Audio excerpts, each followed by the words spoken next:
Game Freak shipped a game in 2015 where you played a giant elephant punching tanks, and it sold so badly it basically vanished off the planet.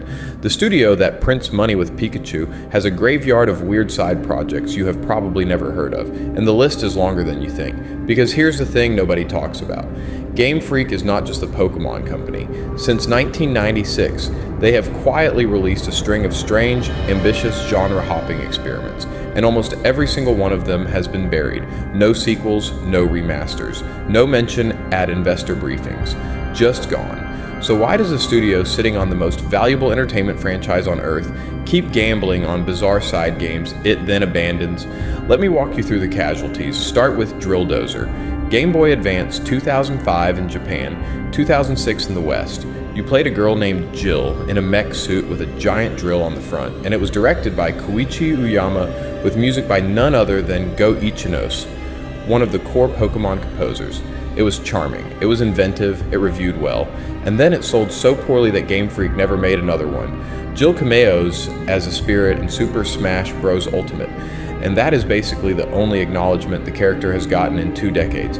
Then there is Pulseman, 1994, Mega Drive, directed by Ken Sugimori, the man who designed the original 151 Pokemon. It was a Japan-only release that did not even get a Western box until the Wii Virtual Console years later.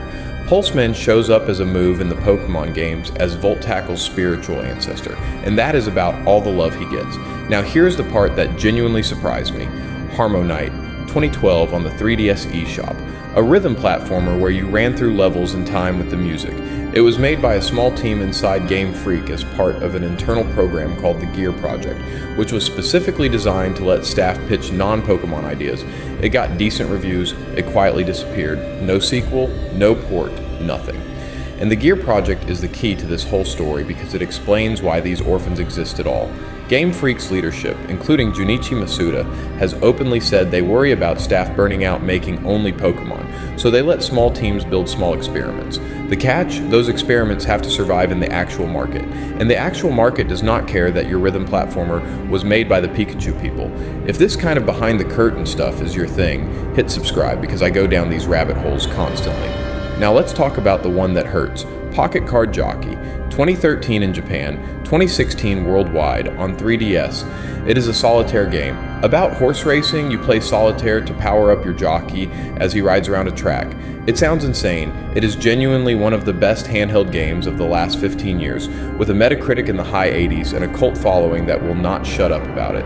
And it sold poorly enough that Game Freak only revived it years later as Pocket Card Jockey Ride-On for Apple Arcade in 2024, a platform with a tiny fraction of the audience the 3DS had. That is the Game Freak pattern in a nutshell. Make something brilliant, bury it, maybe dig it up a decade later on a platform no one expected. Then comes Tembo the Badass Elephant, 2015. Published by Sega, you play a Rambo elephant who punches tanks and rescues hostages.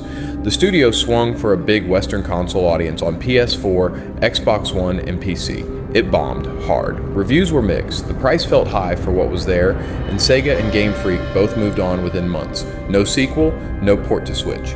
Tembo just walked into the jungle and never came back. Giga Wrecker followed in 2017 on PC, with a console version called Giga Wrecker Alt, landing on Switch, PS4, and Xbox One in 2019. It was a physics puzzle action game where you smashed debris into weapons. Critics liked it, players mostly never found it. Game Freak self-published the PC version, which tells you how confident the bigger publishers were. And again, no follow-up. Then 2019 hits, and Game Freak releases Little Town Hero on Switch. Directed by Masao Taya, music by Toby Fox of Undertale fame, and pitched as a small-scale RPG with a clever one-on-one battle system. It launched right next to Pokemon Sword and Shield, got middling reviews, and was almost immediately memory hold. Toby Fox's involvement alone should have made it a curiosity hit. It wasn't. You see the pattern, right? Every few years, Game Freak takes a swing outside Pokemon. Every few years it whiffs, and every few years fans ask the same question. Why? Here's the honest answer. Pokemon is so enormous that nothing the studio makes outside it can possibly compete. The Pokemon Company reported the franchise has generated over $100 billion in lifetime revenue across games, merchandise, anime, and cards. making it the highest grossing media franchise in history. Scarlet and Violet alone moved more than 10 million copies in their opening weekend in 2022, per Nintendo's official sales figures. Compare that to Tembo or Giga, which by all reasonable estimates sold in the tens of thousands at best. It is not even the same sport. So why keep doing it? Because Game Freak is, at its core, still a small studio. Reporting around the leak that the fandom now calls Terra Leak, which spilled out of an alleged breach of Game Freak's servers in October 2024, suggested the company has only around a few hundred employees, which is tiny compared to the Activisions and EAs of the world. And insiders have long claimed, in interviews with outlets like Famitsu and 4Gamer, that founder Satoshi Tajiri and the leadership team want the studio to keep its indie spirit alive. They do not want to be a Pokemon factory. They want to make Drill Dozer 2 in their hearts, even if the market keeps telling them no. But here's the part that really reframes all of this. If you rank every non-Pokemon Game Freak game by commercial fate, almost none of them got a true sequel. Drill Dozer, one and done. HarmoKnight, one and done. Tembo, one and done. Giga, one and done. Little Town Hero, one and done. Pocket Card Jockey is the only one that got a real second chance, and it took 11 years and a platform change to get there. That is not a hit rate. That is a graveyard with a single survivor crawling out. And it raises a harder question. With the alleged Terra Leak documents reportedly hinting at multiple unannounced projects and internal code names being passed around fan communities, how many more buried Game Freak experiments are we not even aware of? Pitches that never shipped, prototypes that died in the Gear project, whole genres the studio tried for a week and quietly shelved because Sword and Shield needed another patch. Because the wildest thing about Game Freak is not the games they ship, it is the ones they bury. A studio sitting on the biggest IP in entertainment history keeps trying, keeps failing, and keeps trying again at things almost no one buys.